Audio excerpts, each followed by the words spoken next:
He's a fascinating guy. I mean, he's kind of a quiet ego among large egos.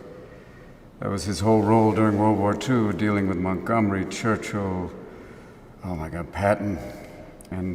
But he has a kind of a quiet strength too. Even capturing his voice is a very difficult thing because it's somewhat high-pitched, but at the same time, it has resonance. So it's an interesting character for me.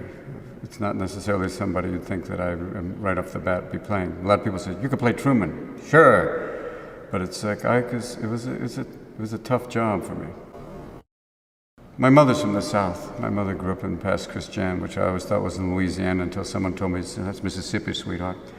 But it's the idea of, I know we talked about with Lee, that people have forgotten what it was like 60, or like now, almost 50 years ago. That what it is like, and you're going, it seems like 50 years ago, but you realize how intense it was, how violent it was, how provocative it was. And these changes, which now, having a black president, you go, that's kind of the whole purpose of the script, to say, do you remember what it was like? Do you remember how violent, and do you remember the changes that were made by different presidents trying to, drag us into the 20th century, and now into the 21st century? So yeah, that's kind of my role as the beginning of that process.